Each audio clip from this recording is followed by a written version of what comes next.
We got Safari Matt with us this week. I figured it was fitting given the news items we had. Yeah, your stash looks good. It's a strong stash, sir. It's the cleanest stash I've ever had. It's the cleanest I've seen your face in well over a I year. know. I forgot it existed. The cleanest your face ever was on RHR was the live rip in San Francisco. Babyface Matt. From Bitcoin 2019 on the roof on the picnic table. Yes, it was a great. It was also one of my most. It was also one of my most trashed rips. Yeah, shout out to Austin Storms for. I think it was the bottle Rabbit Hole. Either that or Angel's Envy. I haven't heard from that dude in a while. He's head down at Galaxy, working away. I appreciate that freak. He's one of the original ride or dies. Yes. OG in the mining He smuggled that bottle into the conference. It wasn't allowed to be in the conference. The security was not as top notch as it is these days. It was a full Scotch bottle in a commemorative case. Like it wasn't even like a small bottle. It was just a massive box. Can you bring your own drinks in? What? To the Bitcoin conference now? No. No. It's the unions. It's always the unions. What are the unions saying? Like I wasn't involved in Bitcoin 2019, but in Miami, like all the food and beverage is all unionized through the conference center. They box out everybody. Yeah, it's like weddings. You see it at a lot of wedding venues too, right? Where you're forced into whatever food and beverage they offer. Yeah. There's some people. That's one of the advantages of the park. Since we control the venue, that's not the case. No. Yeah, I have some family members who are wine snobs that'll smuggle in bottles of wine that they prefer to weddings. There you go. Well, I mean, it's frowned upon. If you should be going to weddings with a flask of good whiskey. You should always have a flask of good whiskey. Don't rely on the bar.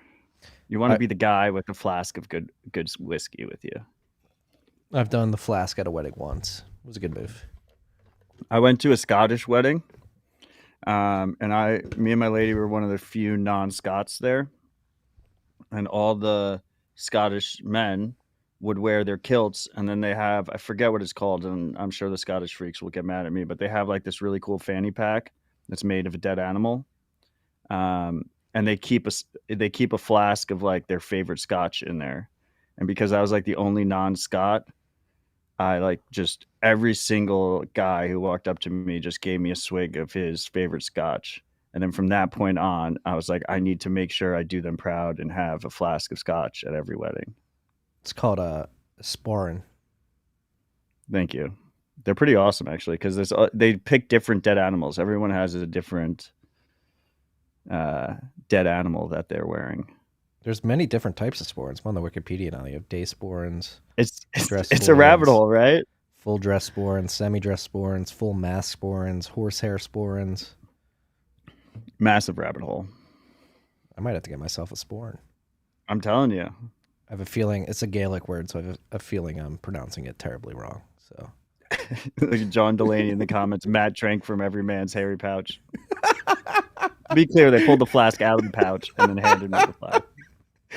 Ugh. Nothing better than a. Oh, I'm not going to go there. Before we jump into. Wait, we also have Dwayne Kinsey in the comments saying, read the Mandibles, Marty. Matt is right. Yeah, I talked to Dwayne yesterday. He's like 3/4 of the way through Mandibles. And there you go. He's very freaked out. We were talking to. I was talking to our buddy at IVPN, the COO, Victor. And he said he couldn't help himself, and he's midway through the Mandibles too because of Rabbit Hole Recap. I'm sure I'll get to it one day. Well, I mean, if you wait long enough, you'll just live through it instead of reading it. Are we living through it? Your petrodollar, I'm sure we're going to talk about it, but your petrodollar bent was that's like chapter 6. Yeah, we're going to talk about it. Big moves. A lot of people are distracted here in the U.S. with the debt ceiling, World Economic Forum. I mean, this did come out of the World Economic Forum, the news, but I got halfway through your bent, Marty. I screamed Mandibles out loud and then closed my computer. that was a long one too. It was over 1,000 words.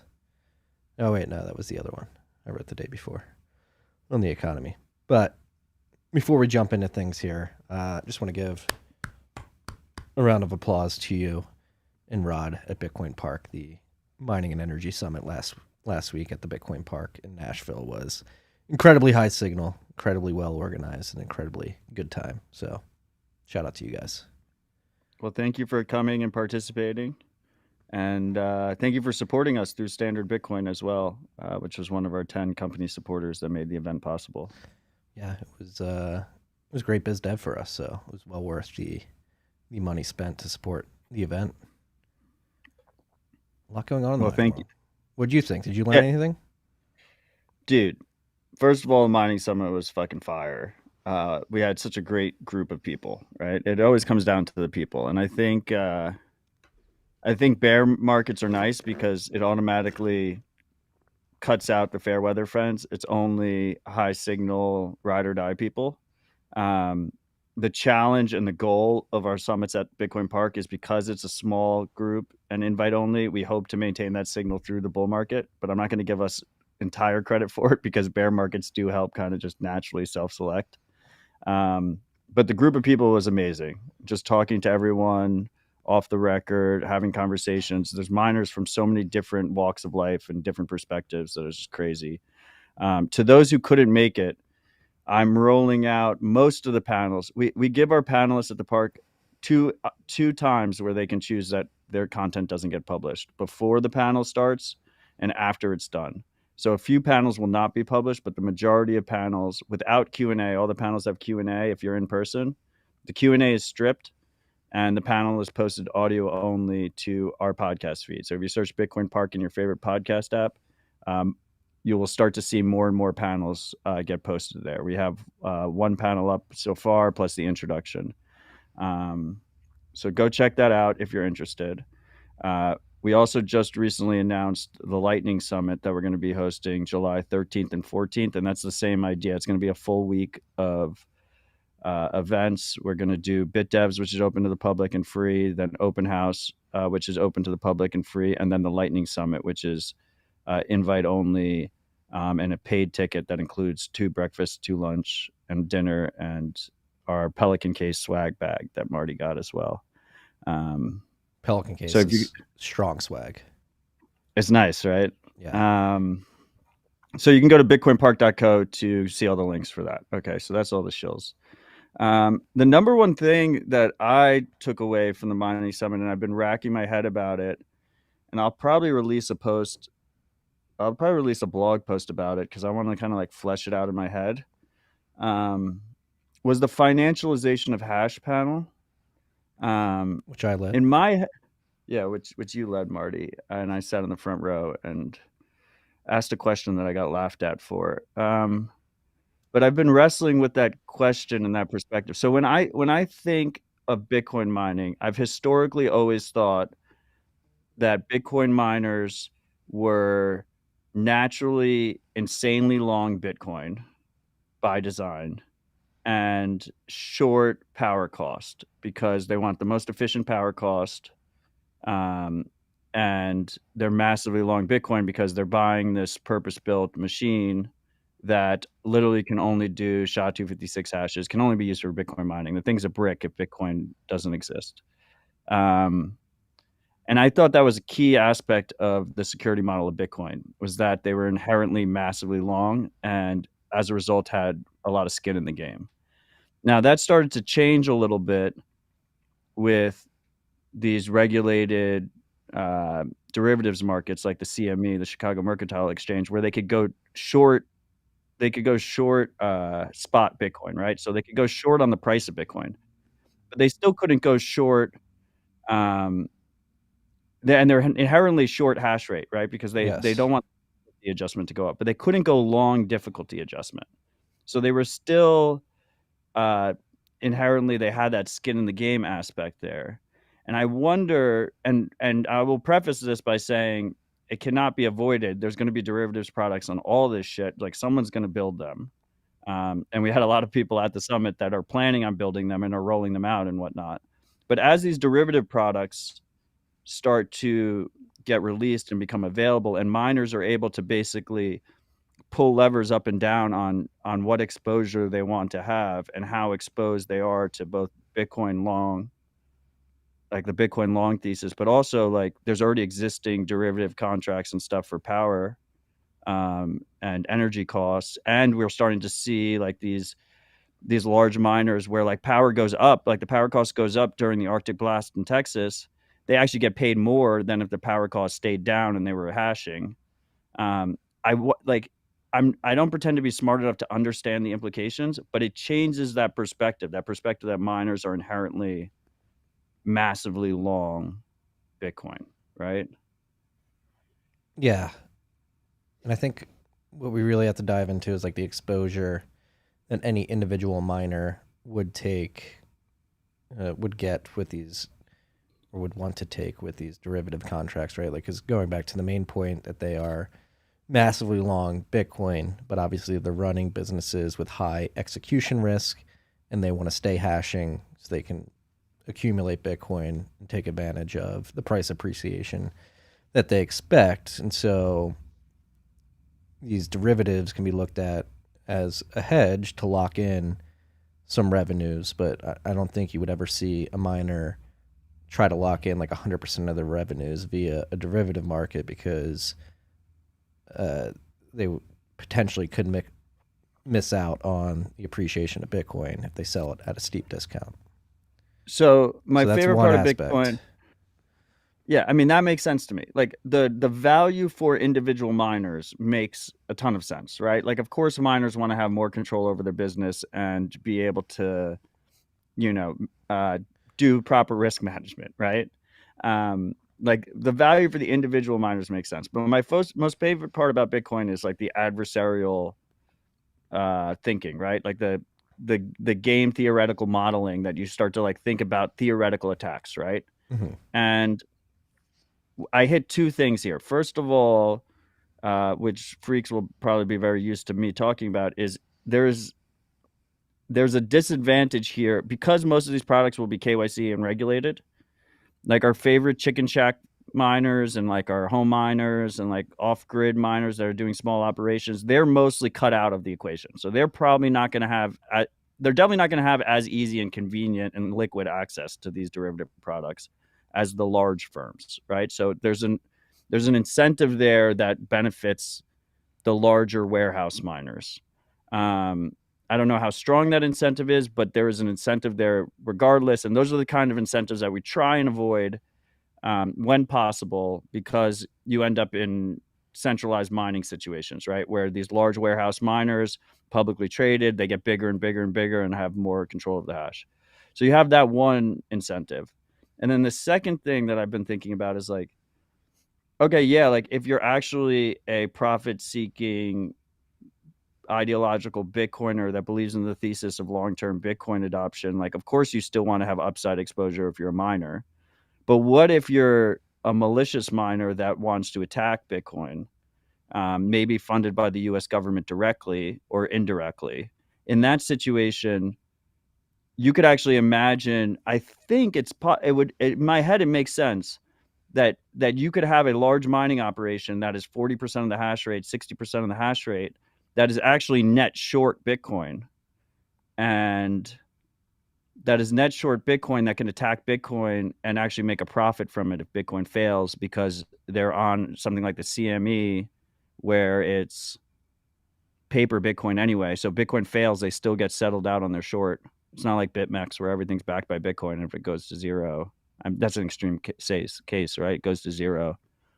I'm not trying to FUD Bitcoin. I think the Bitcoin security model is fine. I think this is mostly theoretical, but it's an interesting perspective and thought process to go down as we see more of these derivative products. Because like, Paul Sports, like he releases drive chains, which is never going to happen on Bitcoin. But why is it never going to happen on Bitcoin? Is because it requires a soft fork and people are concerned it fucks with miner incentives. Derivative products for miners does not require a soft fork, will happen regardless. and definitely fucks with miner incentives, at least on a small scale, if not greater than that. And it's just a really interesting, like, I've been like laying in bed at night and stuff, and like sometimes that's my last thought before I go to bed. Like, I've been like drafting up a post that I plan on posting to Discrete Log, but I haven't released yet. That was my biggest takeaway. I keep thinking about that one Yeah, so quotation. with that particular like government, so the government amasses a material amount of hash. They sell a bunch of their hash in these derivative markets. They go short Bitcoin. And then in the case that you're describing, I imagine like how they would be malicious is they actually don't deliver the hash or the sats produced by the hash to the wallet associated with the contract. So they bork their counterparty, which would be illegal. The counterparty would have ramifications, but we're running with the assumption that the government doesn't care about this. I would posit, alternatively, if it ever got to that point too, where you had like a buyer of these derivatives on the other side of the market, and they were trying to do the same thing from the derivative side, you could have, I don't want to say altruistic miners, but Bitcoin miners that are actually like Bitcoiners, like refuse to. Now I'm thinking that through my head. But Yeah. it's not delivering the hash, right? You could still deliver the hash and attack Bitcoin. Like, how would they attack it? Censorship. You do like block withholding. You do like block withholding attacks, or you mine empty blocks, or little mini reorgs, like the same kind of attacks that you'd expect from like a 51% attacker. Like, the reason a 51% attack is untenable, first of all, 51% attack, you need significantly more than 51%. Just FYI, it's not like you just hit the magic number and you're good. But the main thing that prevents a 51% attack is, why would you buy all that hash just to attack Bitcoin and then render your machines useless? But you could actually be profitable in that situation, if you short the price. So you're saying that the government would engage, would set up a mining operation, sell their hash forward, get cash, acquire more miners, therefore more hash, and then sell that hash forward, rinse and repeating. Just keep selling the hash forward, buying more hash, and then at the same time short on CME or another paper Bitcoin derivatives market.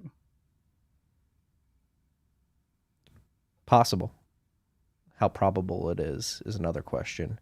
Probably very improbable. Yes.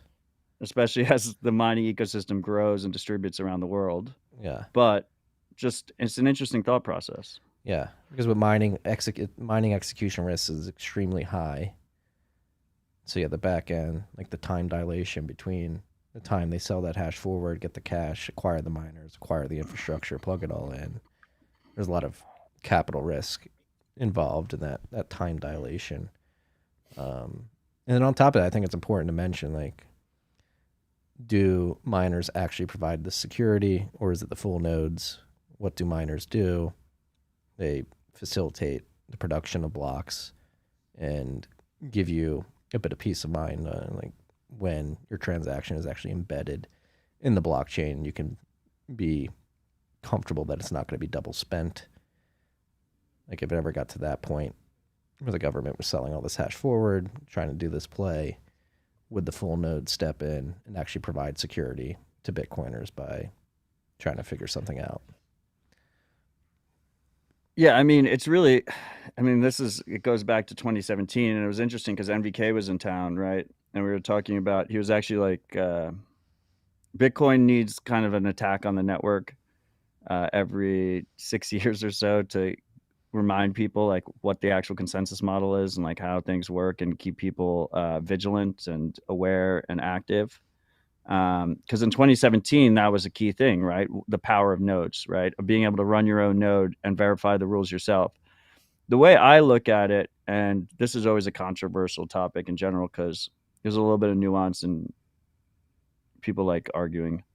But the way I look at it is, the miners are choosing which transactions are in blocks, right? They're contributing verifiable proof of work and adding new blocks to the chain. And then the individual node operators are essentially have veto power. And different And this is where like economically important nodes came up as a term during 2017. Yep. Because like my node is important to me, your node is important to you.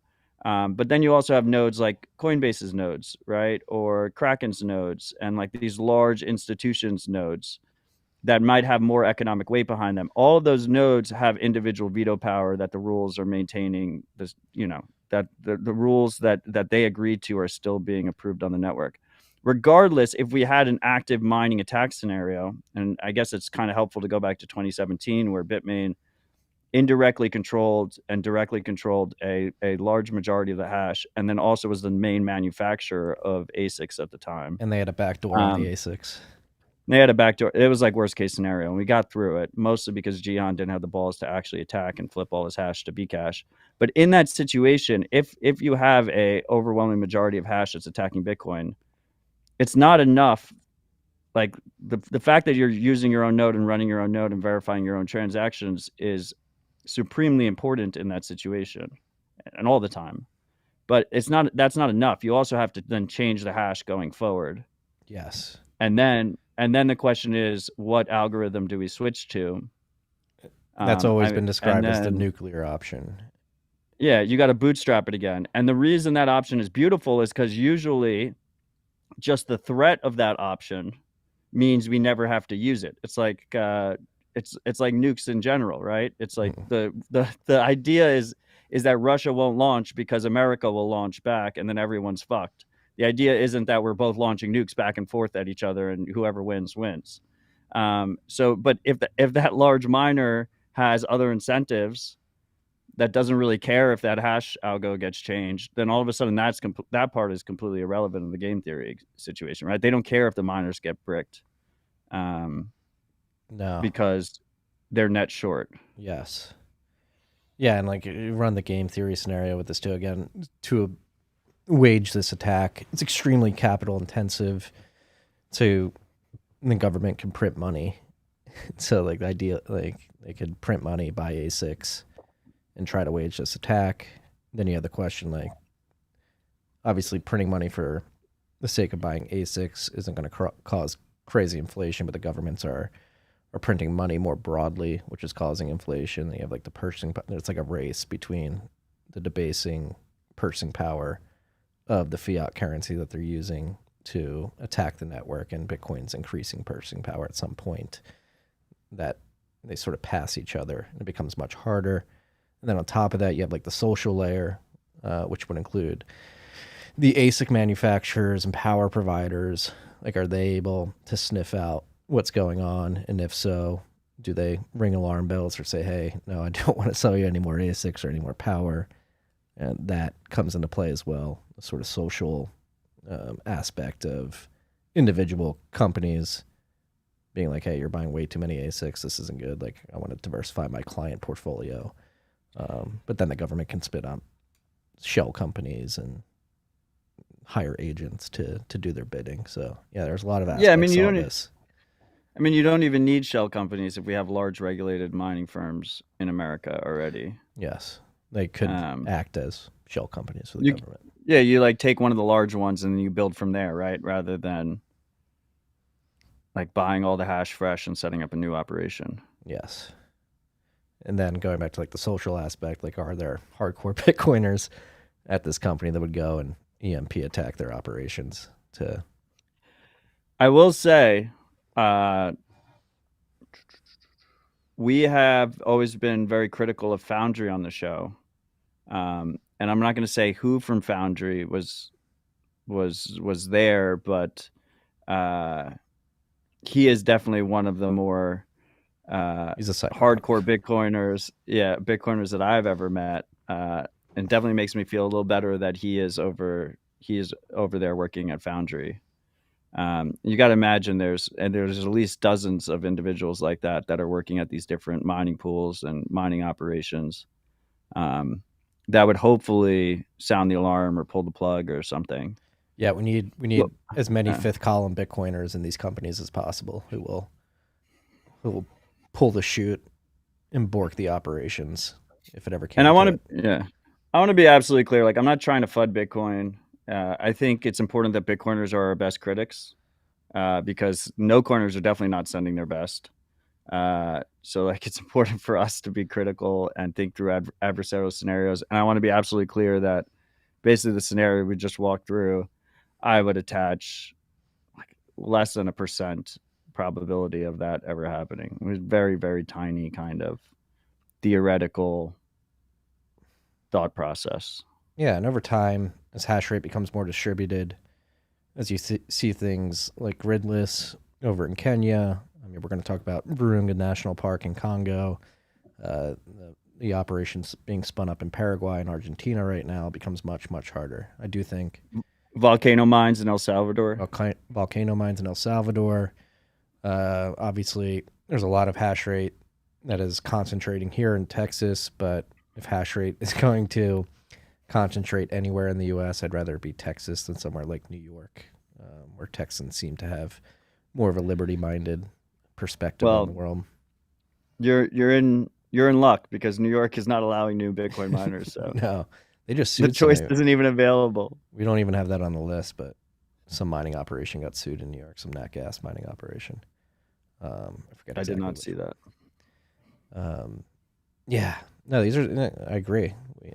We need to be our best critics, think through all this stuff, and just be vigilant when. I mean, these products are already out there. I mean, you have block streams, liquid, hash rate token, BitUda has been around. I'm not sure how much volume they're getting on their hash rate derivative desk.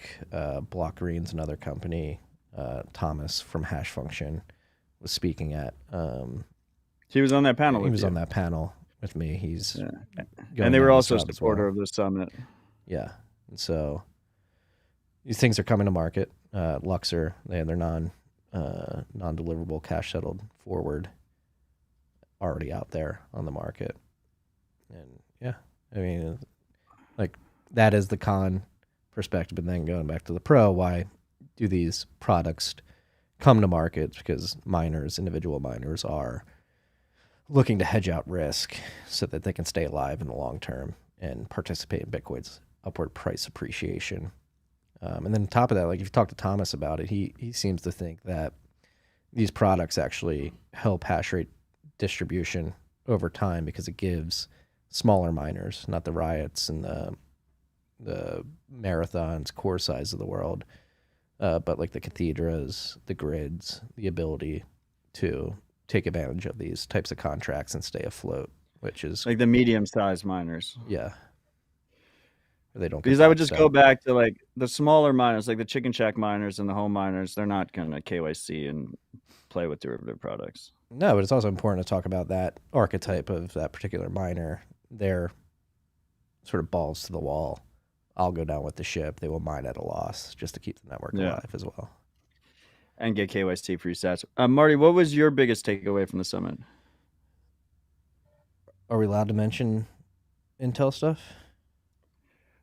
We can mention that they were there and they were speaking, but his panel is not going up on the podcast. Okay. Yeah, I mean, I won't elaborate, but it was really cool to get some insight into that. Yeah, I mean, I think that was pretty crazy.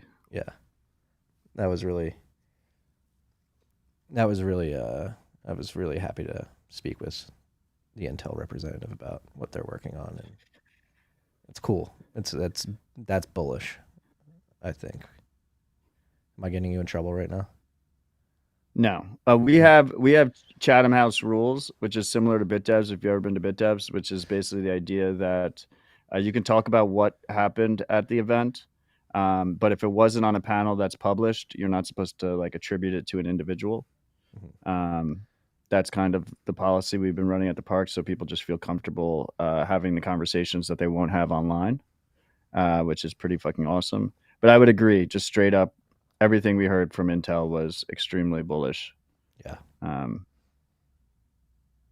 I mean, it also helped that, you know, Bitcoin was pumping throughout the whole week. People didn't believe it. It was Wednesday night and we're like, Bitcoin's at 18K. We're like, what the fuck? People were in such denial. Tucker Carlson said that the U.S. government raised the price of Bitcoin for buying like billions of dollars of ransom. to pay off the FAA hack. That narrative doesn't make sense because they have so much Bitcoin. Why would they buy Bitcoin? Exactly. They have hundreds of thousands. And also, of Bitcoin. Bitcoin's not that illiquid that like one ransom is going to drive up the price 20%. No, but he was trying to say like it happened here in the U.S., Canada, somewhere over Europe at the same time. Just like he's like Pete Buttigieg is just secretly buying billions of dollars of Bitcoin for ransomware. Yeah, and that because I mean I flew in. My flight was delayed on Wednesday because of this FAA stuff. And then you sent them Bitcoin and you were able to fly in. Yeah, it was only like 3 hours and the price ran up after that. So that narrative doesn't make any sense. Yeah. I wouldn't be surprised if it was hacked and we weren't told it was hacked, but I don't think there was like a ransomware that was paid out in Bitcoin. No, I mean, I think there was definitely a hack or something like that. I mean, there's two scenarios, right? That or somebody was flying in like airspace they weren't supposed to, and they were just using that as a scapegoat, as cover. To ground everything. I mean, it's only happened one other time where a non-system has failed, and they've grounded every plane in America, and that was September 11th. Yeah. But that they actually said, we're grounding every plane because of a security threat. This they didn't say that. So there's two. I guess I would add that as a third scenario. That makes sense. But the other two scenarios are our infrastructure is extremely old and poorly maintained and just complete clusterfuck. It's probably the most likely. And then the second one being a state actor like a Russia or a China or a North Korea or someone was trying to test out our systems and succeeded in knocking down everything. Yeah. Yeah, they talked about it on No Agenda twice last week. I think last week's Sunday episode, Adam is pretty up to speed on how that network particularly operates, and he was explaining that's like a very low level protocol that it's like hard to fuck up. So he thinks it was the scenario that I described, which is somebody was flying in airspace they weren't supposed to, and everything just got grounded, and they didn't want to admit it. My favorite take was on the day it happened, someone tweeted out, just give Fiat Jeff 2 days and he'll code up a new protocol that they can use instead. No, I texted Tanguma because we were on the same flight. He sent me the tweet, the FAA grounded all flights. I was like, is it happening? Is this it? Well, I woke up that morning to a message from Tanguma that was like at like 5 a.m, 6 a.m. text that was like all caps, Putin doesn't want your summit to go on. Yeah, he was up early that day. He texted me at 5:30. I was up too. I was like, yeah, this is fucked. We got there a little late. That's why RHR was a bit abbreviated last week. I was supposed to get in. It was like straight out of the Uber. You came right onto RHR. Yeah. I was supposed to get there 4 hours earlier. But Logan, how was your dentist appointment? Went fine. How's your filling? You got a filling, right? Yeah. Got 2 actually. 2? What the hell? You brushing your teeth? Apparently not enough. Got to cut the sugar out, sir. Logan, stop watching porn. It's doing bad things to your teeth. It's definitely doing bad things to your brain.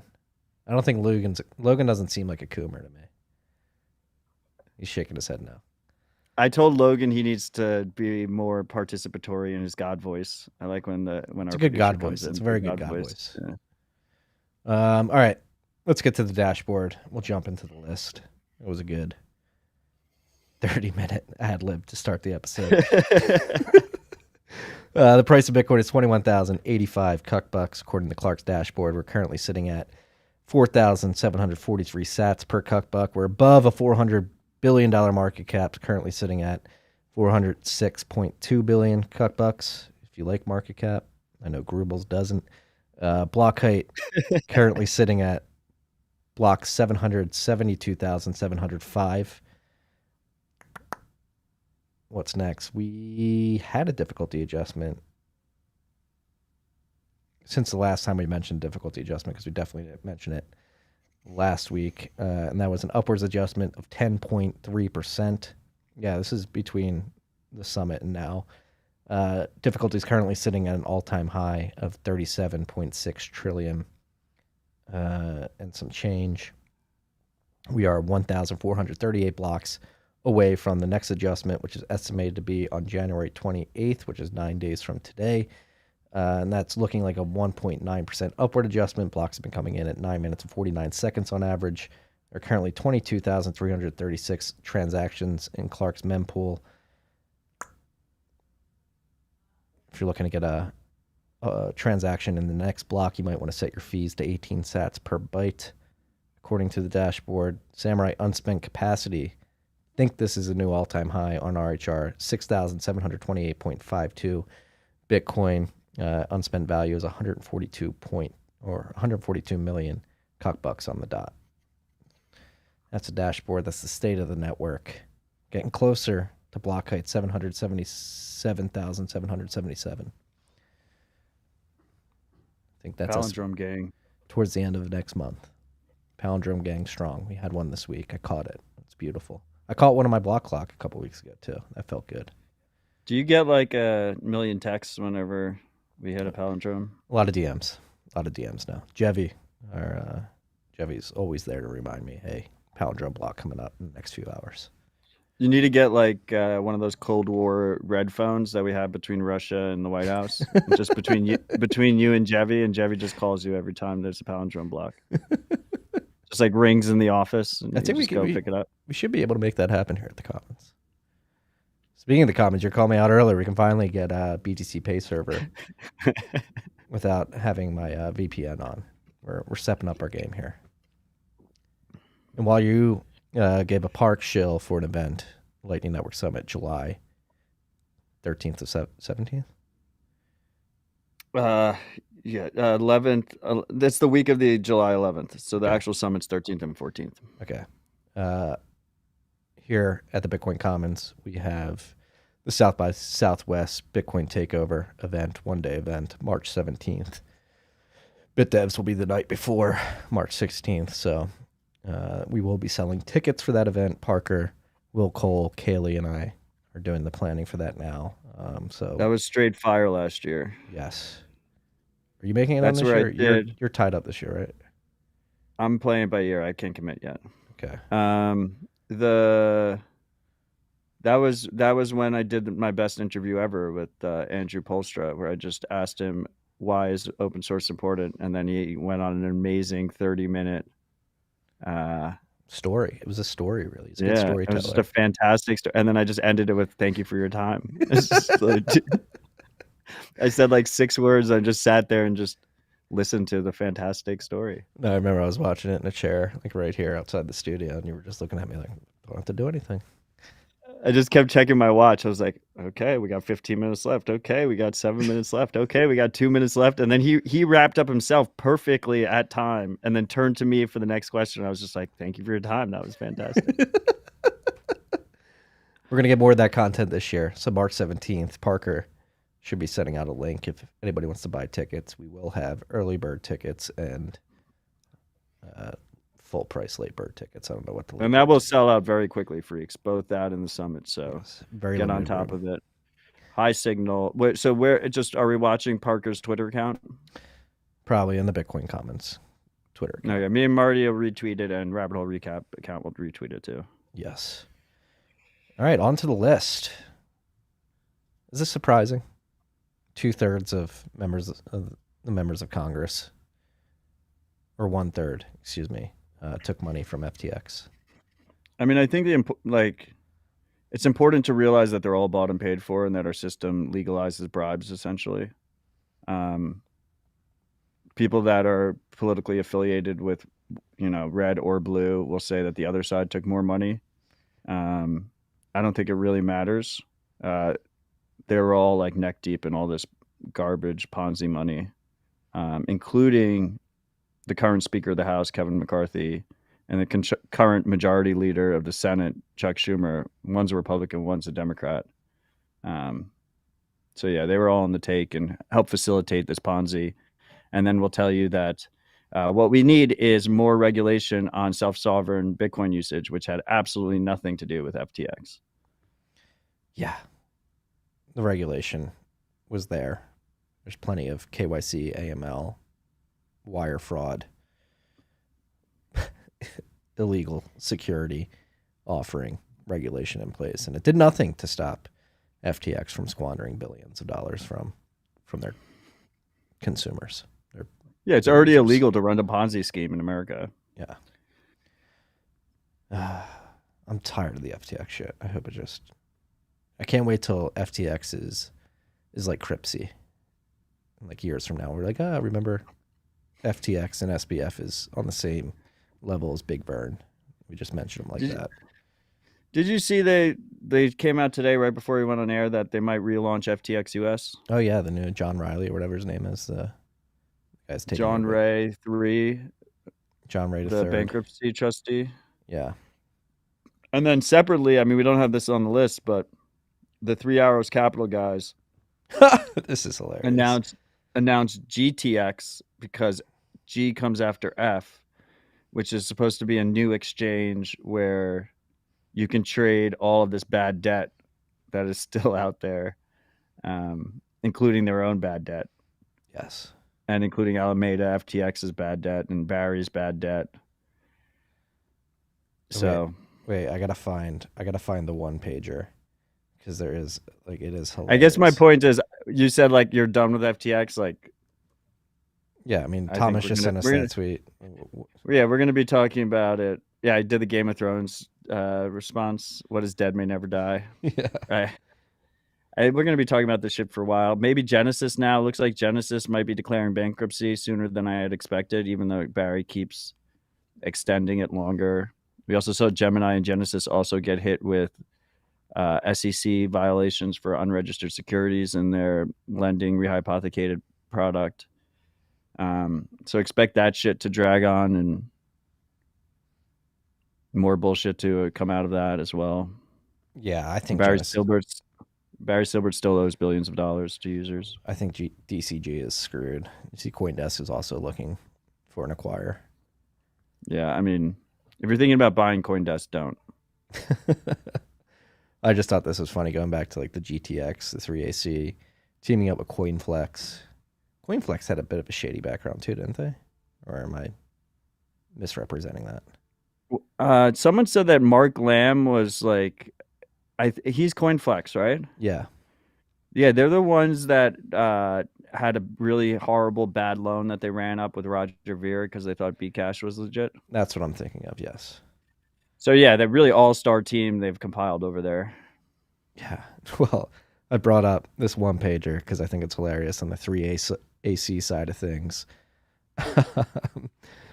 They have the last bullet point, 40x in FX and 80x in crypto before 3AC went bust in 2022. I don't know if this is like a troll. I like how straightforward the bullet point is. Yeah. I don't know if this is a troll slide or if they actually put this in the deck, but if we made more money than you'll ever make in your life and then lost it all. Next bullet. Give us more money. We promise we won't go bust this time. That has to be a troll. I don't think so. I think that's an actual slide deck. I mean, we haven't verified it, but it seems like they were real slides that were popping up on the internet because they're raising. Yeah. We need to I will concede that we probably will never get rid of these scammers, but people like to gamble. You're a Suzu acolyte now, though. Apologist. Yeah, he said stay on the stack sats. If someone was running one of the largest hedge funds in Bitcoin that was managing billions of dollars and that a shit ton of people looked up to and constantly called king, not me. I never did that during the bull market, which is ironic. The people that are giving me shit for pressing retweet on his tweet were all enabling him during the bull market, and I was not. We were not. If that kind of person who's just lost billions of dollars, basically doing degen trading, including on shitcoins and leverage, if they send a tweet out that says stay humble stack sats and I'm drinking at the bar and I see that tweet, I'm going to press retweet. It's fucking hilarious. It is absolutely fucking hilarious. So don't read too much into it. Don't get mad at Twitter people. And no regrets. That tweet was fucking hilarious. So he literally tweeted out, he's like, Learn from me. Don't trade crypto. Don't use leverage. Hold your own keys. Stay humble. Stack sats. More or less, that was what he tweeted. Of course, I'm gonna press retweet. It's fucking hilarious. Everyone was messaging me on it, like tagging me on it. Of course, I'm gonna press retweet. Yeah, you have to. And people should have been taking your advice before they were vaunting Suzu and Kyle Davies up as these super cycle gods. The super and it cycle. goes. They kept calling him like king in the comments. I remember that was a big thing. You do like the salute, which also I borrowed for Stay Humble Stack Sats now, but they would do like the salute emoji. They would call him king. Like these people were treated like the smartest people in the room. And this goes along our thesis that we've talked about for years at Rabbit Hole Recap, where it's like Stay Humble Stack Sats is not, it is advice, but ultimately if you're in Bitcoin long enough and you stay in Bitcoin long enough, you either stay humble or Bitcoin humbles you, and then you stay humble and stack sats from that point forward, right? So you either learn from touching the stove, or you just, I think it's probably few and far between that people just come in and stay humble and stack sats. Usually it's if you're not humble, Bitcoin humbles you. But that's the thesis, and this was playing out in real time on Twitter this week. So yeah, Suzu is one of those people who had to be humbled. Like we have Bernoulli in the comments. I'd hit retweet also. It should be done. Thank you, Bernoulli. But again, going back to that tweet, this is just pure posturing, as you can see via the slide deck. Like, sure, but also like hilarious. Yes, very funny. I got a chuckle out of it. That was one of those, somebody signal messaged it to me in the morning. I rolled over. First thing I saw on my phone was Suzu. Because you were in Nashville, right? Yeah. I think I was like drinking with everyone who was in town for the summit, and I literally everyone was like telling me about it in person. I just opened up Twitter, press retweet, and then closed Twitter. And then I woke up the next morning and there was like all these people just like, they're like, why would Odell retweet this? Why this? Why that? And then I just tweeted out, good morning, stay humble, stack sats, and then closed Twitter again. This is the way to do Twitter, freaks. Take some go. lessons from your Uncle Odell, your Uncle Jim. Next on the list, really cool story. Dropped in the MIT Technology Review. Congo National Park, Virunga National Park, is leveraging excess capacity at a hydroelectric dam that was recently built to mine Bitcoin. They were ravaged by Ebola and then COVID, and it's a war-torn area, so it's high risk, and that has really decimated the tourism industry for Virunga. And that was driving a considerable amount of the revenue to keep the park afloat and to keep the local community economic activity up. And so they've turned to Bitcoin mining to replace that tourism revenue, and it's been working out pretty well for them. So Adam Popescu, not related to Mercia Popescu, I asked him. I asked him. I had him on the show. We dropped that yesterday to go over this article. And I asked him before we hit record, I'm like, are you related to Mercia? He was like, no. Off the record. He was like, Popescu is like the last name Smith, where we're from. Did he know who you were talking about? Yeah, I think it seemed like it. He probably gets asked it a lot if he's into Bitcoin. Yeah, not related to Mercia. But so, yeah, this is a really cool story. This mine has been open since 2020 and has basically overtook their tourism dollars that they lost between all the different events that Marty was saying, Ebola and COVID after that, and the COVID lockdowns. Really fucking cool. This is why the title of the episode is Bitcoin Mining Saves Animals. And this is why Matt is wearing a safari exactly. shirt. You gotta live the theme. No, but I do look like I could go lead a safari right now. You do. No, but this highlights something that many things that Bitcoin miners have been saying for years now, is that Bitcoin mining particularly can help incentivize either the build out or the continued production of stranded energy resources. This hydroelectric dam was built about 10 years ago, I believe, and it was providing electricity for the park and in local areas. But obviously with the shitstorm of the last 3 years, that tourism revenues dried up. They decided to use excess capacity. Matt mentioned they started mining in 2020. I believe September of 2020, they timed the mining market perfectly with the China. Nailed it.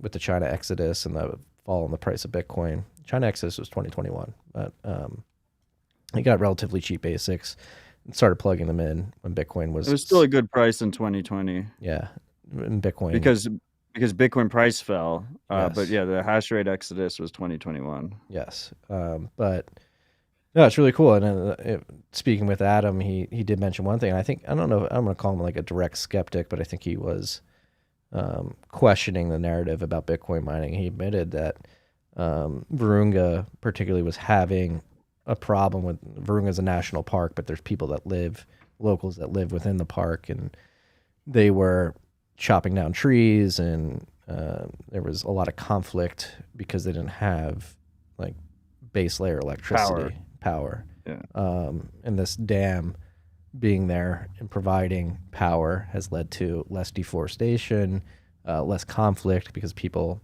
are able to have electricity and do productive things instead of having to go out in the wild and fight for resources. And so, I mean, this is a really when you have electricity and you can charge your phone and have a light, like all of a sudden everyone's a lot more peaceful. Yes, exactly.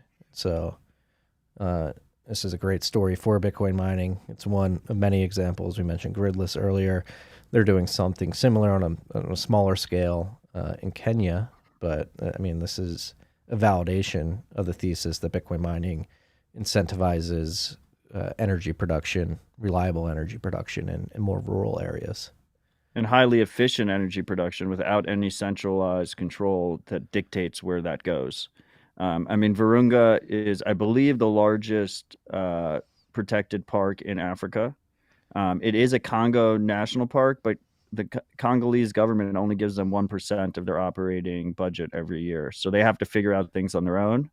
And this made sense to them, and they fucking did it, and it worked, right? And there was no, overarching centralized body that basically dictated and said, like, this is how you're going to run your park and this is how you're going to do it. It was just very, very clean incentives that just led to that happening. Pretty amazing. Yes. And then on top of all that, the Bitcoin mining stuff, this is just like a fascinating story. Virunga's run by a Belgian prince. If you don't know the history of the Democratic Republic of Congo, it was once a Belgian colony. And so there's a lot of sort of tension with the fact that this is being run by a Belgian prince, and the Bitcoiner who sort of backed the mining operation seems like a wildcatter of sorts. And it's like a really interesting story of a bunch of crazy characters getting together to do something out of the box, which is using this electricity to mine Bitcoin to keep the park afloat. So highly recommend you guys go check it out. Go check out the TFTC rip I recorded with Adam. Posted that yesterday. It's less than an hour. Adam's a really good storyteller, and if you want to learn more details about the nature of the different tribes and what's going on the ground in terms of war and different factions, it's really good insight into some of the political chaos in Congo. We have breaking news. Is it verified? Yes. What is the breaking news, Marty? Pull it up. The full Lightning Network experience is now on Cashapp. Send and receive Bitcoin to other Lightning-enabled wallets instantly and for free. Find it in the Bitcoin tile of your app or learn more here. This feature is not available to customers. Thanks, Ben Losky. Ben Losky was the chief architect of the Bit license, which is why New York is always on lists with North Korea and Russia and shit.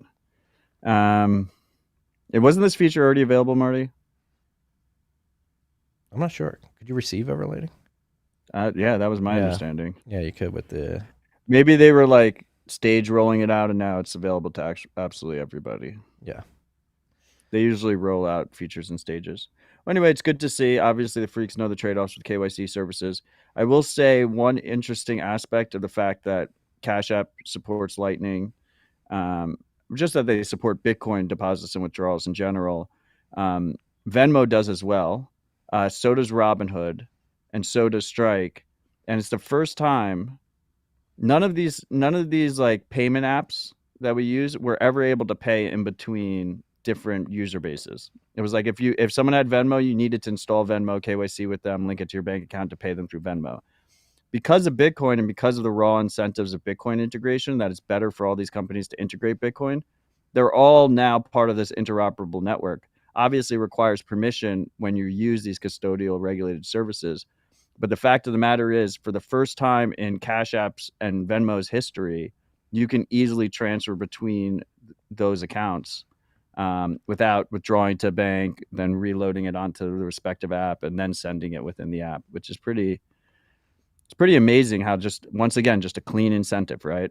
Integrate Bitcoin, your customers will be happy. If you don't integrate Bitcoin, your competitors will do it. And then when everyone integrates Bitcoin, they're all interoperable with each other without any kind of legal documents or any kind of handshake deals. Yeah, it sort of decays these walled gardens we often mention on the show. They're still somewhat walled gardens, but less. The fence is a bit lower. You can throw stuff over the fence. I like that. Yeah. So they're fenced gardens, not walled gardens. Yes. So shout out to Cash App. It's good to see building in the bear market, getting Lightning and Bitcoin into more people's hands. That's what I don't have that on the list. Talking about breaking news, the DOJ apparently has Justin Sun as an advisor because they did an announcement yesterday. Oh, I thought you were being serious for a second. I was like, what the fuck? They did an announcement yesterday and said they were going to announce a big enforcement action, and then they get up on the podium and they say that they shut down a Russian exchange that nobody has ever heard of called Bitzlato, which I didn't even know how to spell it when I was listening to the DOJ thing, because I was just like, I do not recognize that exchange at all. Yeah, we were all expecting something big, and I was like, what the? I think they had maybe $700 million in total volume over time. I will say one interesting point is that Bitzlato was advertised as a peer-to-peer non-custodial exchange, which has interesting implications if that was actually the case. But my understanding, I had no idea that this exchange existed. Obviously, the website's down. My understanding was that they were actually taking custody. There was some kind of escrow process that was involved, or it wasn't really non-custodial. But yeah. Yeah. And there was a bitcointalk.org post going around of the founder in 2011 being surprised that he recovered Bitcoin via backup, and people trying to deuce on him for that, but it was like, hey, he was around in 2011. It was fucking 2011, man. Yeah. So that guy's been around I don't for a while. I don't want to see anyone dunking on 2011 Bitcoin talk posts. Where the fuck were you? Exactly. I wasn't here. Neither was I. No, but yeah, this DOJ, they spooked the markets. The price dumped like the 20 minutes before, and then started ripping again right after, or going back to you got to imagine Tucker was sitting there. He's like, they're about to announce the ransomware deal. You know, they're about to do it. I think people were expecting enforcement action against Binance. Obviously, that didn't come to be, but I do believe that Binance was mentioned as a counterparty in the announcement. This more seemed like a Russian sanctions thing than a Bitcoin or crypto thing to me. Yeah. I mean, if someone else posted like analysis of like Google searches for Bitzlato, which also explains why we've never heard of it, and it's just all Russian, like Russia bloc countries, like ex-Soviet bloc countries. Yeah. No, it's like highlights the priorities of the U.S. government. You have FTX, 3AC, BlockFi, Celsius, all these companies that are here in the United States doing scams that are orders of magnitude. I don't even know if Bitzlato was scamming people. I just don't think the U.S. government liked that they weren't doing KYC AML. There were no KYC, so presumably a lot of Russians on the sanction list were using them to basically go between rubles and like traditional financial system and Bitcoin. Yeah, and they particularly mentioned Hydra, which was the largest dark market, which predominantly was used by Russians, because Hydra had the model where they would do the drops instead of using the postal service. So it was like, go to these coordinates and your drugs or whatever you were buying was like under the bench. And they said Hydra used Bitzlato a lot to get back into fiat rails. Also, one other thing that was interesting by the DOJ is she specifically said between transfers between fiat and crypto. I'm pretty sure the term fiat is like, that's a meme that we won, right? Like they have the self-hosted, unhosted wallets or whatever, but like government officials saying the word fiat as in fiat currency is a relatively new phenomenon. They never called it fiat before. Yeah, no, they bent the knee. They've been forced to live in our framing. A great example of Bitcoiners setting the frame. Yeah, we can pat our backs on that one, right? It's fiat now, and that's it's fiat now. It doesn't seem like a big deal, but that nomenclature begins to seep into the minds of the masses. And what is fiat? I've never heard fiat before. What is that? Do some searching. Maybe they find the Bitcoin standard. Maybe they stumble upon the Nakamoto Institute. It probably will find the car company at some point on that. What's the over under on when like a government official says the term sound money? It's already happened. I mean, Ron Paul was saying it. Oh yeah, I guess you're right. Yeah, there's the hardcore libertarian politicians. There's a carve out. Ron Paul doesn't count as a government official. Yeah, it would be.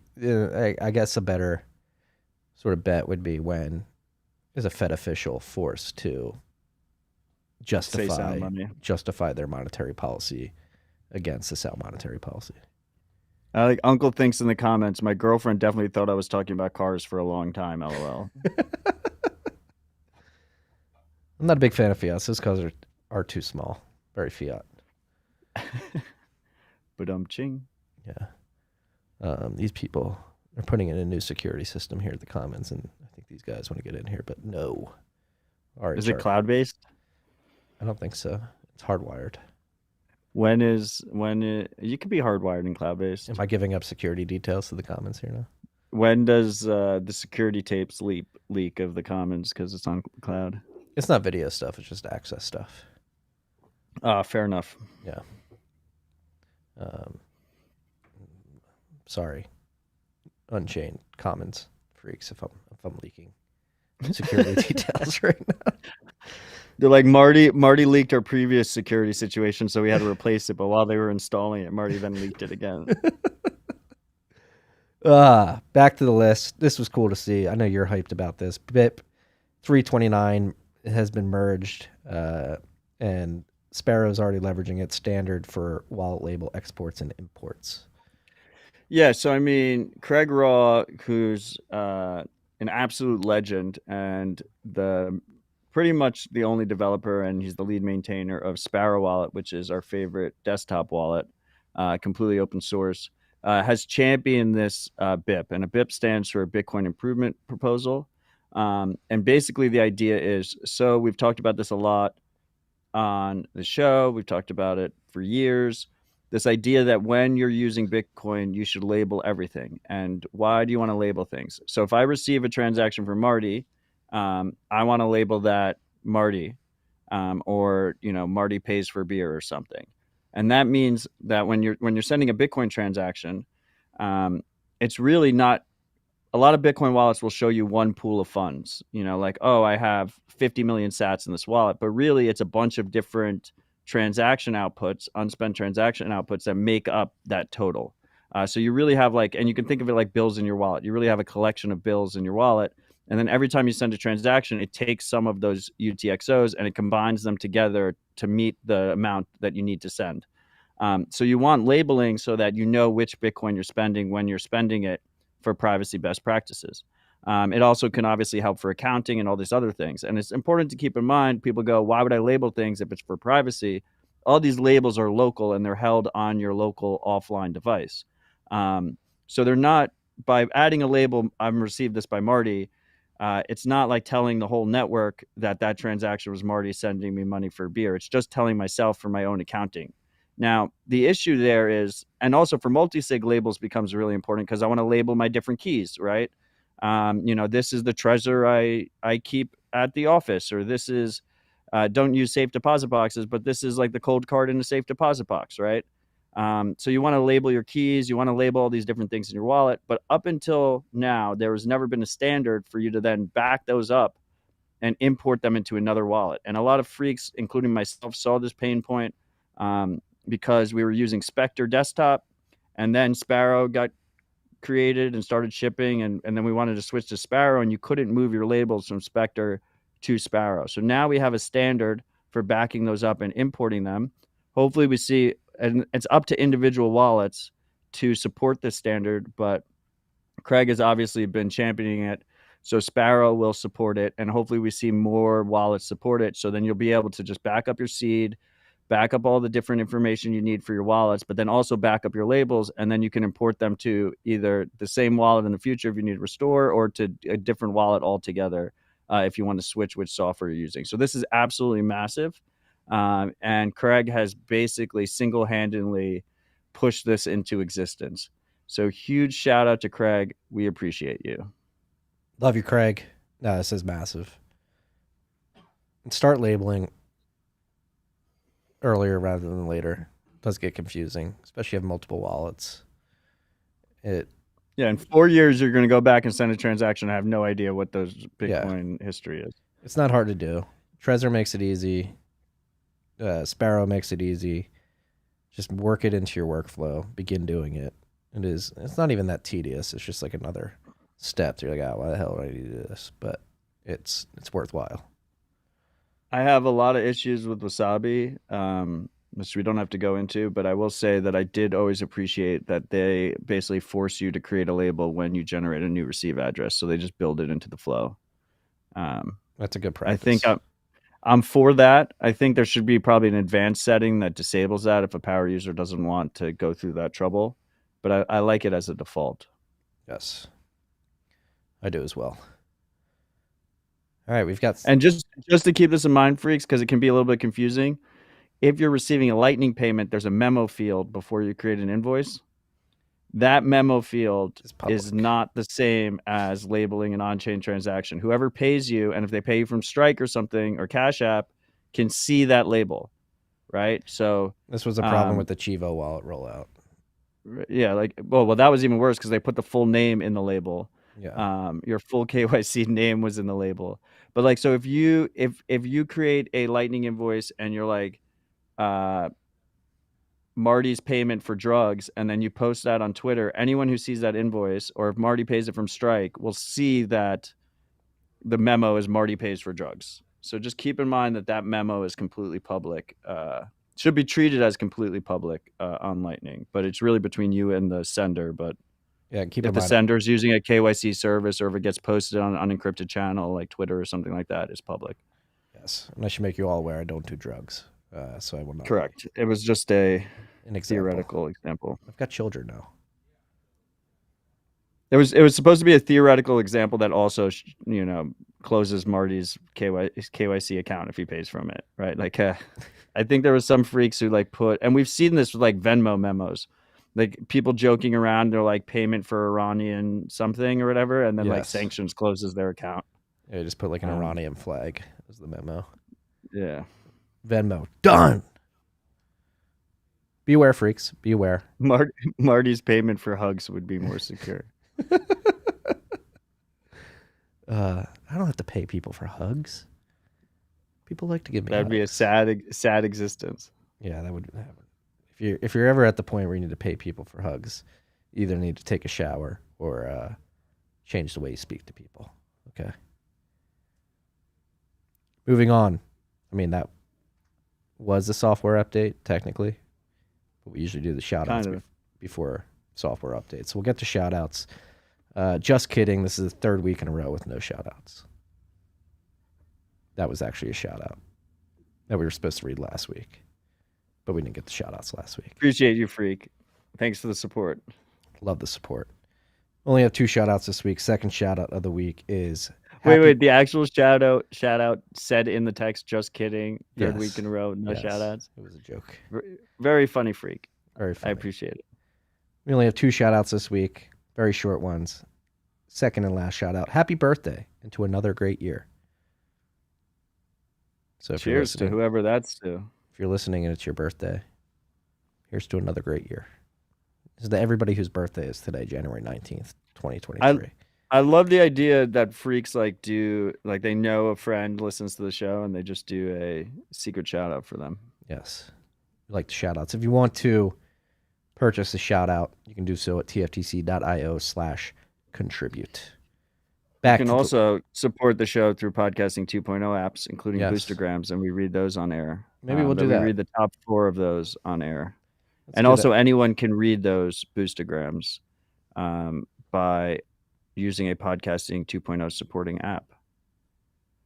Yeah, and while you mention it, we'll just do the Boostagrams too, since it was a light shout out week. I always have to turn my Wi-Fi off when I do this. But this will be the top 4 Boostagrams from Rabbit Hole Recap, RIP, 235 Party RIP at Bitcoin Park in Nashville, at Stimmy, 69,420 sats. Nice RIP. And like JFK said, ask not if the bottom is in, ask if you are in the bottom. I don't remember JFK saying that, but I'll take your word for it. I did ask last week. I kept asking if the bottom was in. It was right before we ripped super hard.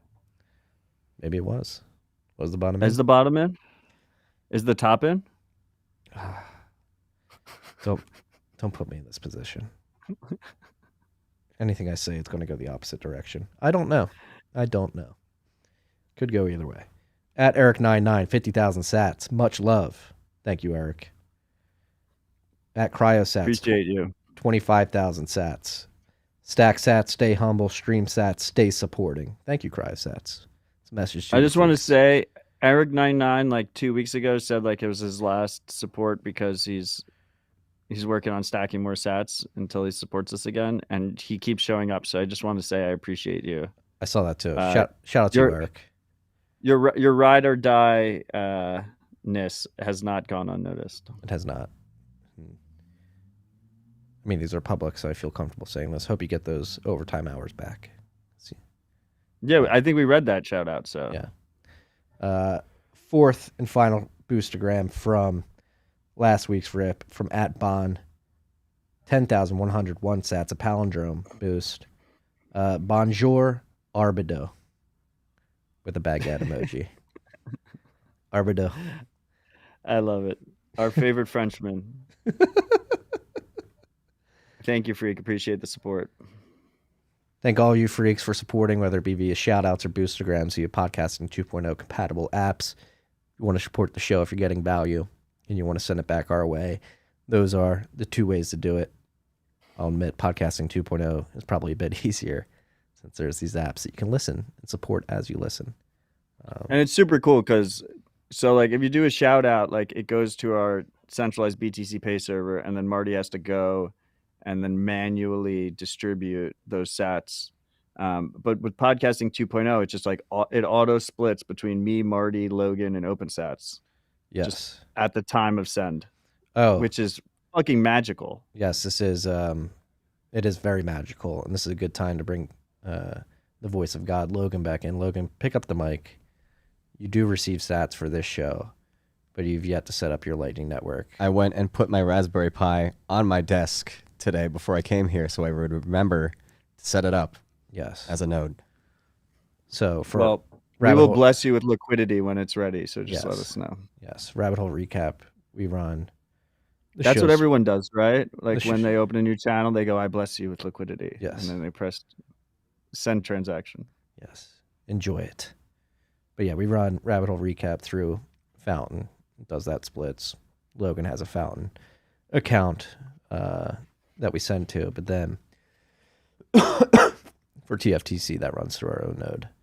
And so I cannot put a Fountain address in there. Yeah, this is on Logan. Logan doesn't have his node set up, but you have. Logan's currently using a custodial wallet to receive. He's still receiving his sats. It's just on Rabbit Hole Fountain's Recap custodial wallet. Yeah. And then, but I'm getting it comes straight to my node. Yes. One of my nodes. There are many. There are many. And then we do 5% to OpenSats here. I will say the TFTC. pain of self-sovereign usage is realizing a week later that the Citadel Dispatch node was offline and I received none of the sats that week. It is painful. Luckily, you probably have Citadel Dispatch diehards that will tweet at you like, "Yo, this didn't go through." I did not realize for a week. I get that once. Like I get that once when the no goes down. It freak me. You kind of have to click in, depending on which app you're sending it to. You kind of have to click in to see if the payment failed. And Dispatch does have a lot of splits, so it's just like just my split didn't go. But what are you gonna do? Personal responsibility. That was my fault. Got to make sure your node's up and running. Node management. It's not easy. Hopefully, it gets easier. Back to the list. Blixt wallet version 0.6.2. It's Blixt. Blixt wallet version 0.6.2 has been released. The app's been translated to Croatian. The updated LND version 0.15.5. Any other glaring updates here? I would just say that Blixt is one of the few maintained wallets that's available on desktop for Lightning. I think it's Mac only right now. But it's just a great wallet. We'll keep covering updates to it. Blixt, not Blixit. Get it through your head, Marty. This is like, I always just put in another I after the X when I'm reading, speed reading here. When I hear Blixit, I think like it's the British leaving the European Union using Lightning Network. Blixit. Yeah, the British. Yeah, it's the British leaving. They're dropping the euro and adopting sats. Well, now they have it. Are they still using? They never had the euro. Yeah, they never had the euro. The pound has always existed. Next on the list, we have understanding the Coldcard MK4 security model and secure element use. Obviously, MK4 uses 2 secure elements, and this is a blog post from Coinkite that goes into everything that's going on. So first of all, disclosure, Coinkite's a sponsor of the podcast. Disclosure, also, they're a portfolio company. Well, so this came up. So at 1031, our team at 1031 is extremely proud to support Coinkite.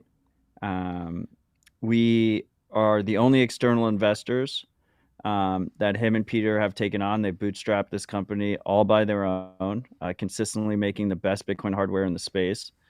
Funny story. We basically told NVK that he could announce it at his leisure whenever he wanted. And if he didn't want to announce it, he didn't have to announce it.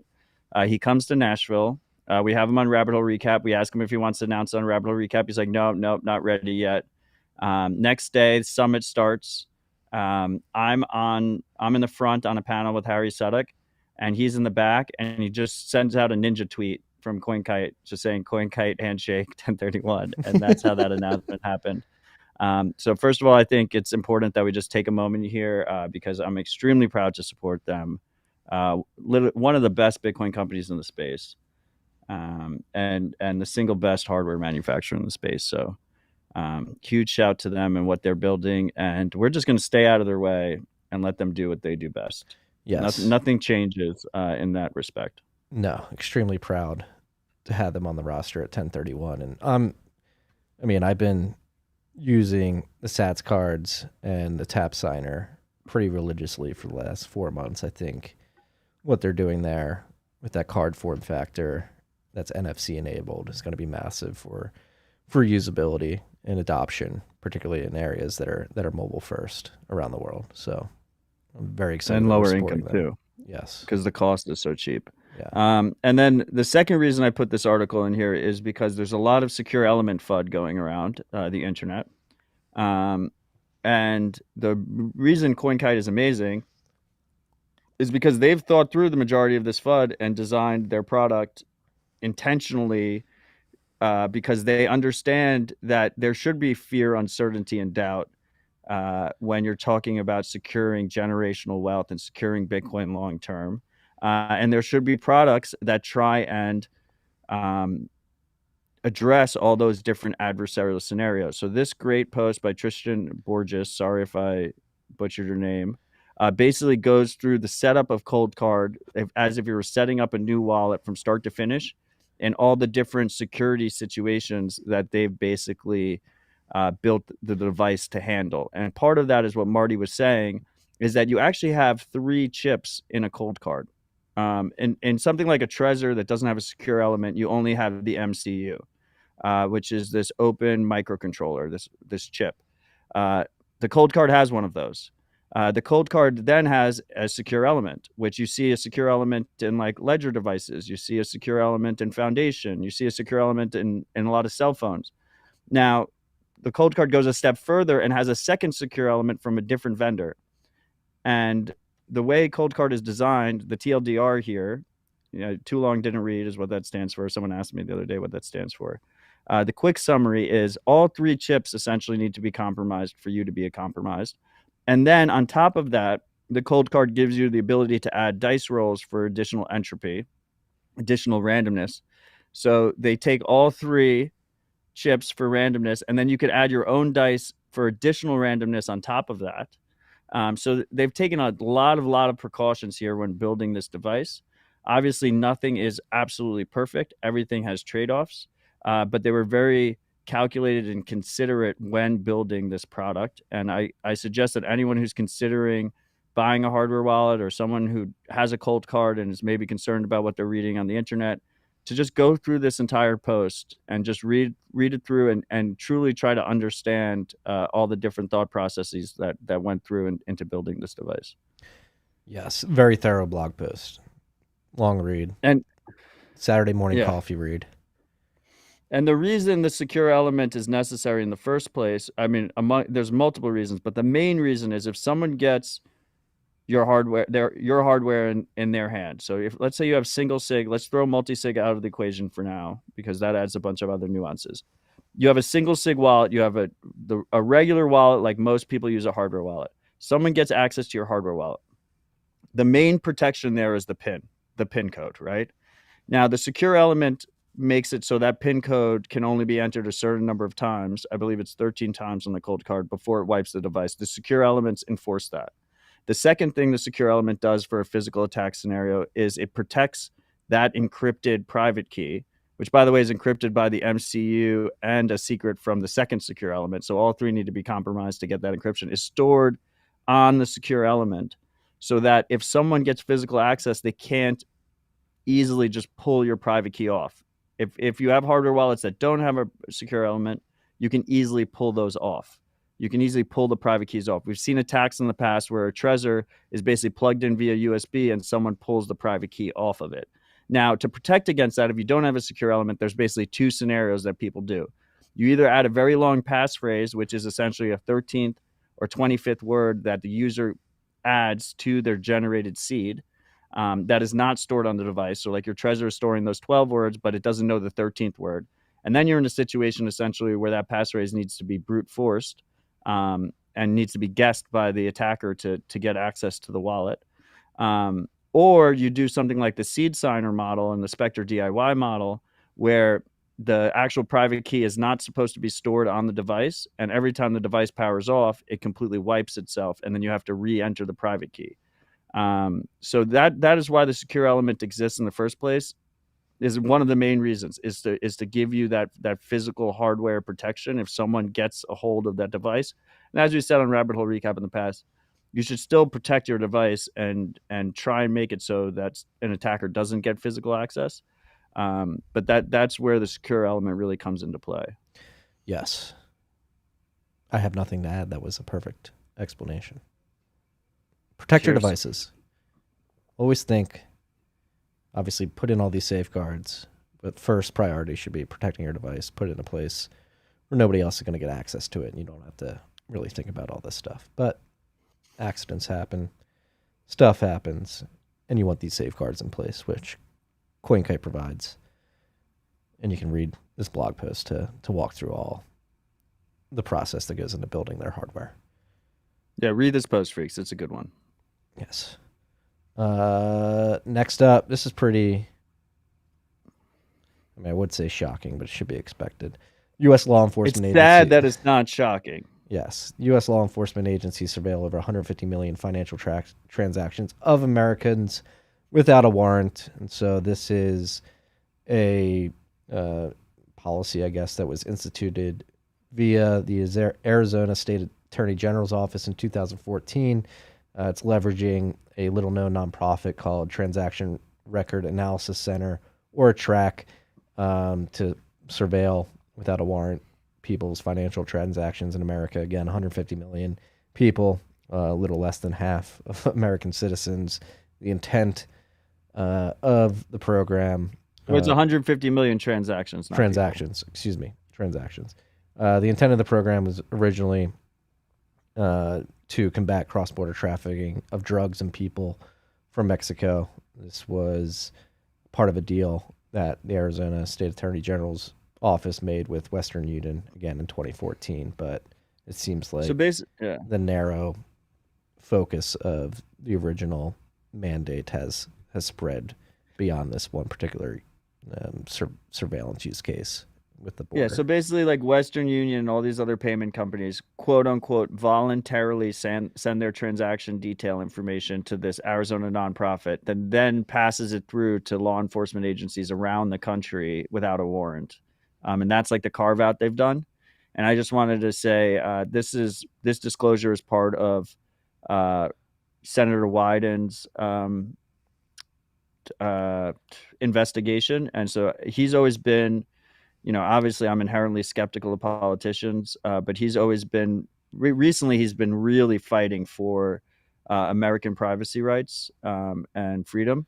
And it's really great to see. I think he showed up in the Commons at one point as well, right? Yeah, that's what I was going to mention. I was here. Senator Wyden and his staff came and basically just had a conversation with us here in the Commons. And like Matt said, I'm typically extremely highly skeptical of politicians, but when it comes to attempting to preserve the privacy rights of individual American citizens, I mean, his record speaks for itself. Yeah. It's not only recently. He's definitely put his foot on the gas pedal recently, but yeah, he's been ahead of the curve. He's built his whole career on it, basically. Yeah. But it's good to see. It's good to see a few good people out there actually fighting the good fight. And I will say, just to add on top, I think the reason. So this was a Wall Street Journal exclusive. I think the people behind it expected it to be bigger news and a bigger splash than it is. And the reason it's not is because most of our peers, most Americans, literally walk around just assuming that the government and law enforcement agencies are tracking all of our financial transactions without a warrant and are basically just disenfranchised by it. They just assume there's no tools available to get around that. They just assume every one of their transactions is surveilled. So they see a news story like this and they're just like, oh, well, of course that's happening, right? Like I already expected that to be happening. And that's just the absolute sad state and reality of where we are currently with financial privacy. We're just, everyone assumes we don't have it. Our rights continue to get eroded and people refuse to search out the tools and the education that allows them to actually conduct financial transactions privately, which is completely legal to do. We are legally allowed to have financial transactions between individuals that are private and not surveilled. Our whole economy has relied on cash for decades before we switched to this digital panopticon money system. And it functioned just fine. Police had to do good old-fashioned police work, and they weren't able to track every single little purchase, including the purchases that Marty makes for hugs, because no one will hug him for free. Yes. Like Matt said, this is the sad state of our reality right now in the financial system, the panopticon that's been erected. And this is why we Bitcoin. Obviously, we're very open about it here on Rabbit Hole Recap and our other podcasts that Bitcoin's privacy assurances are subpar at the moment. And it's not easy to use Bitcoin privately, but it is possible. The tools that enable you to do it are growing and becoming better every day. I don't think we're going to fix the financial privacy problem that exists via the incumbent system. I think that's too far gone. They're not going to change their ways, and the way that system is architected from a technological perspective, it's inherently built in, so you're not going to get away from it. Even if you write all these laws, they're still going to be able to do it. And that's why we Bitcoin. Again, Bitcoin's privacy assurances aren't perfect. They are subpar at the moment, but they're getting better. And Bitcoin does provide hope that we can transition to a monetary system that is not only peer-to-peer, that is not only sound with a hard-capped supply, but also allows us to transact more privately. 100%. Already talked Lightning Summit. We've got 3 more here. A bit more macro focus. First up, Bank of Japan seems to be losing control of their yield curve. If you don't recall, right? Was it right before New Year's or right before Christmas? Well, it was around Christmas or New Year's. Bank of Japan just went Leroy Jenkins on global financial markets. Leroy Jenkins. Leroy Jenkins. I wonder how many freaks get that reference. It's an old internet meme, but for those who don't know the meme or understand it, the Bank of Japan basically came out of nowhere with a massive policy change. They increased their 10-year Japanese government bond target, and increased that from 25 bips to 50 bips. Again, that was around Christmas or New Year's, right before one of the two. Really sent a shockwave through markets, confused a bunch of people, and it seems like they've already lost control of that target. They had to print a bunch of money earlier this week to try to defend that or push the rate up there. I think it's below 50 bips right now. So I don't know exactly. Marty added this topic and the next 2 topics to the list, and I'm going to call this the Mandibles section of the show. This is all Mandibles. I should write a book and I'll just write the Mandibles word for word. And then just pretend you never read it. Yeah. Like, what are you talking about? Never read it. Just these are the thoughts that are coming to my mind. Hard to say from my perspective exactly what's going on in Japan with the Bank of Japan. Bank of Japan owns 50% of the Japanese government bond market, which is not normal. It seems like things are getting chaotic there. For those of you who are unaware, the Bank of Japan was the first to embark on QE-like policy back in the 90s. It's been going on for quite some time. People are saying that, hey, the United States can do this for a while because Japan's done it without any catastrophic outcomes for decades. But it seems like the end of the road may be upon us in Japan, particularly with their monetary policy. I don't know exactly what's going on. It does seem like they are losing control to some extent. So that we're basically running like a global monetary marathon, but there's a cliff somewhere on the racetrack, and Japan's in the front, right? Yes, yeah. It's like they're going to be the first over the cliff. Yes, and there's a lot of discussion of the economic situation here in the United States, Europe, and other parts of the world.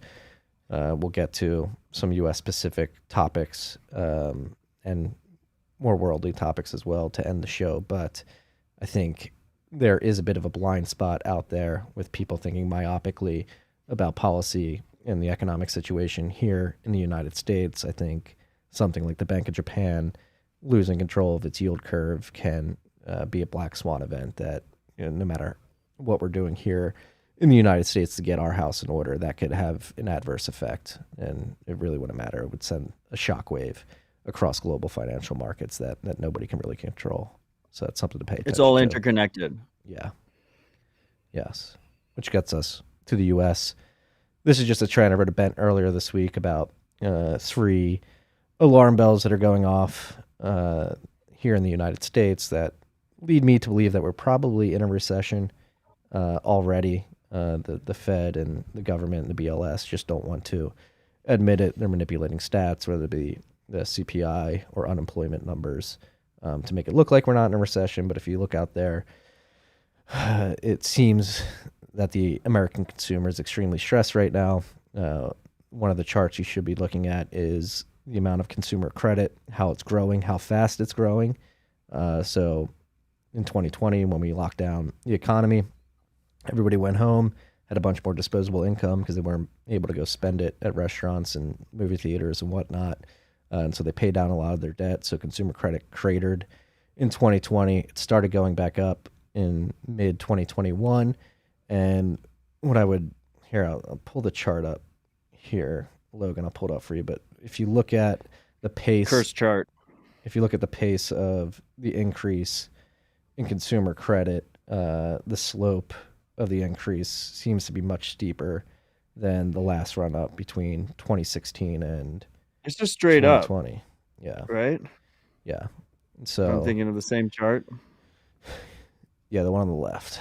Yeah. So you can see it's fucking brutal chart. crashed in 2020, and now it's going back up. But if you look at the slope of the run up from 2016 to 2020, It's steeper. it's not as steep as what's been happening over the last 1.5 years. And then you juxtapose that with the next chart. Just hit right, Logan, which is the savings rate. It's significantly steeper. Yes. So the savings rate at the same time. So consumer credit, people are taking out more credit card debt and overextending themselves. And this It's is that and mortgages, right? Does consumer credit, does that include mortgages? I'm not sure.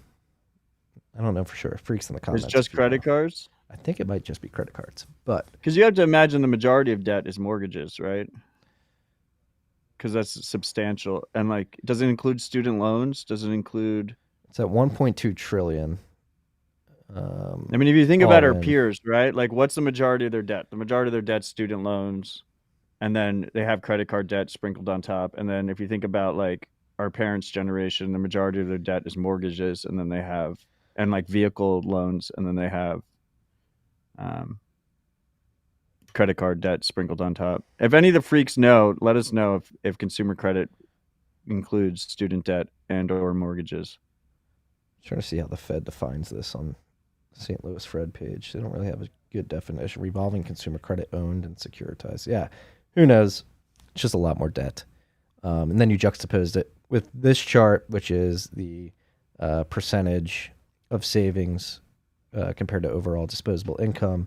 And that is sitting at 2.7% as of October of 2022, the end of Q3 2022. This is the second lowest that the savings rate has ever been in the history of the Fed collecting this data, which started in 1947. The lowest was 2.4% in 2005, right before the housing crisis. And you have to imagine that this is probably lower than 2.7% right now, considering Q4 had the holiday season, so people were definitely out trying to buy presents and other things, take advantage of sales, and they likely dipped into their savings for that. So I would imagine it's lower than 2.7%. This Right doesn't now. include SATs, right? No, it does not include sats. So like my savings are also probably that low. Same, mine. I mean, Mine as Bitcoin well. adoption hasn't hit the point yet, right? Where It has a material that really impact on factors this. into this chart. Yeah. Yeah. But again, comparing these two charts or combining these two charts, you have the American consumer going into an insane amount of debt while interest rates are rising. I think the average credit card rate is approaching 20%, which is the highest it's been since the mid 80s. And then they don't have any money saved up along that. So they're going into more debt, taking on fucked more up. monthly payments at a higher rate, and they don't have a nest egg to dig into to pay that off. On top of that, inflation, whether it be food, energy, still relatively elevated. Yes, the pace of the increase has decreased to around 6.5% most recently, but that is still very high inflation, and you have to factor in that 6.5% print, that most recent print, is building on a higher base that was set last year. So how do we feel? Like, obviously on the surface, like it's not great for people to be in debt. It's not great for people to be in debt and not have savings. Obviously, I've always been very anti-debt. Like, I don't think people should take debt out to buy Bitcoin. I just think it's risky. It puts you in a risky situation in volatile times. I will never encourage people to put themselves in debt. But in a hyperinflation scenario, you'd rather be in fiat denominated debt and have very little savings that are fiat denominated, right?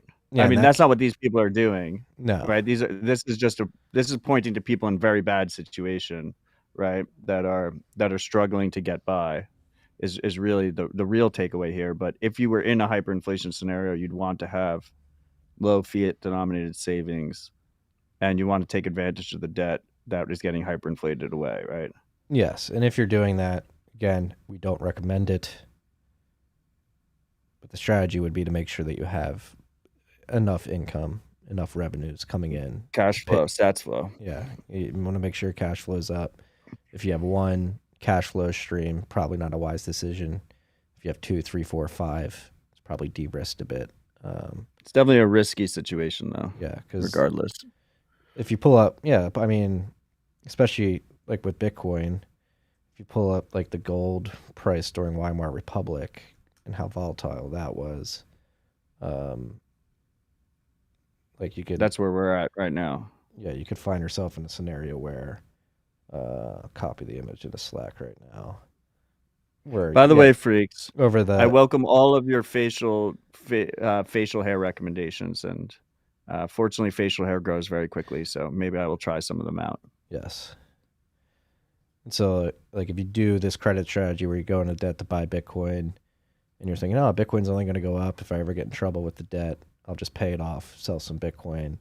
We could find ourselves in a situation like this over the coming years, where Bitcoin prices as volatile as the gold price was in the Weimar Republic. It's a pretty insane chart. Yeah, where people were holding gold in hyperinflation Germany, and they were directionally correct, but they got wrecked along the way. Yes. So that could happen with Bitcoin too.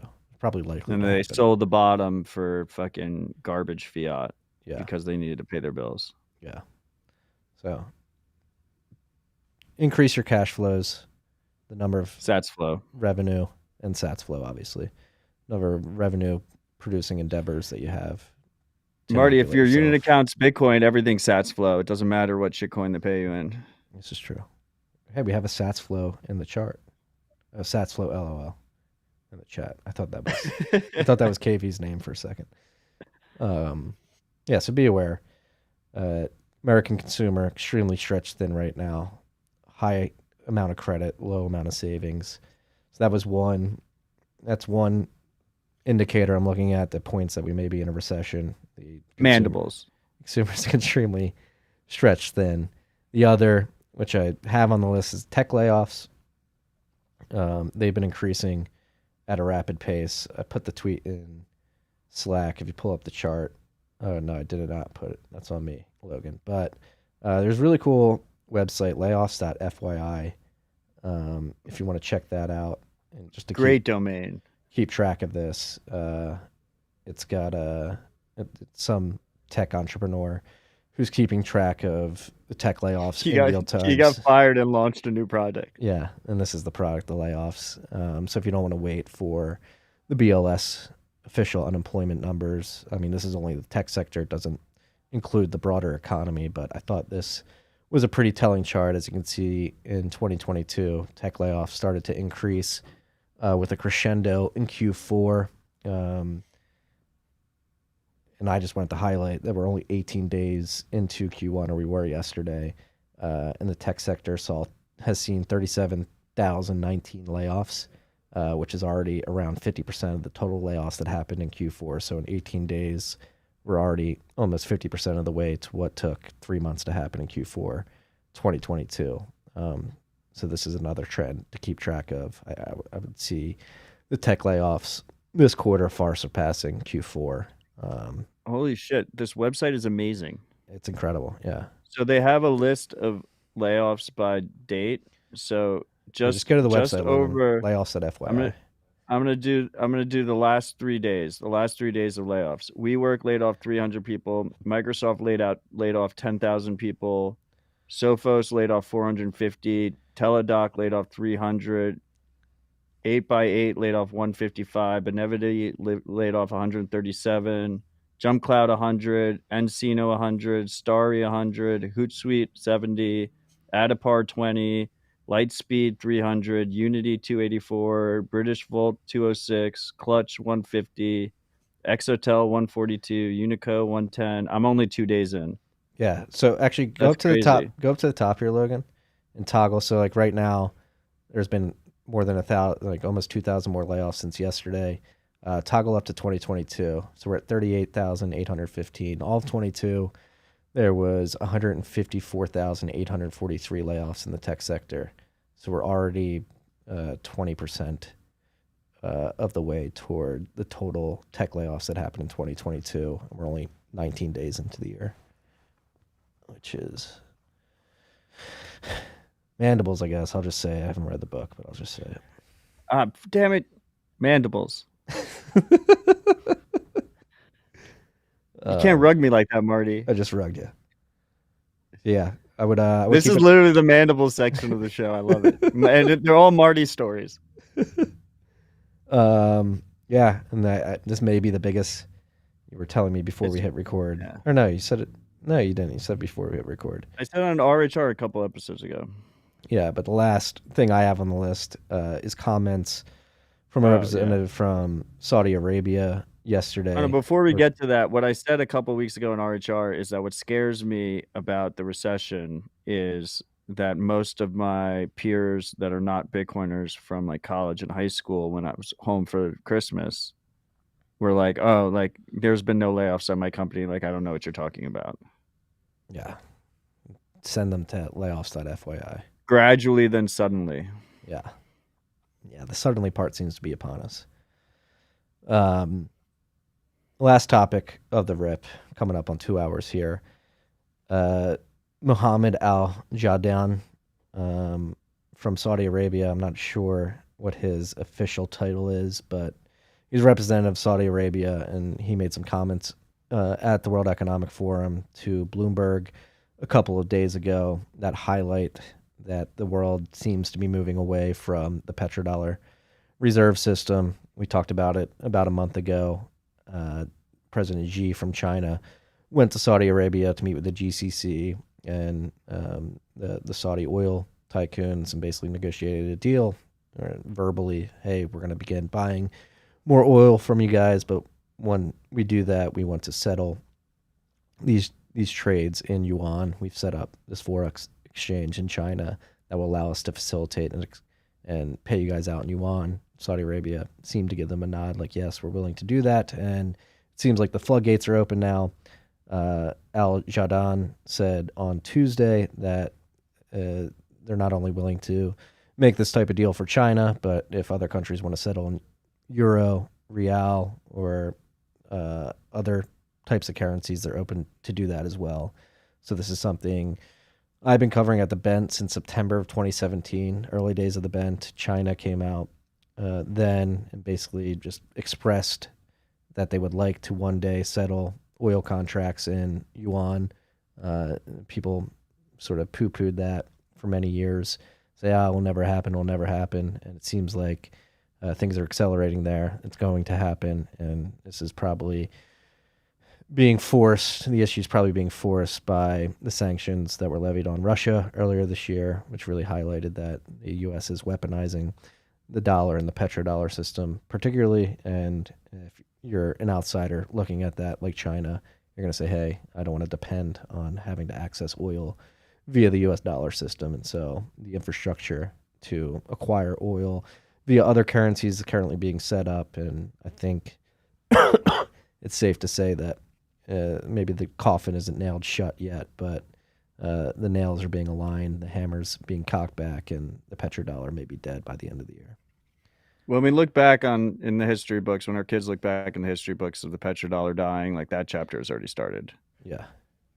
And Marty, it's really impressive. You've been writing about this since 2017, but Lionel Shriver wrote a book about this, I think, in 2015. I think it was called The Mandibles.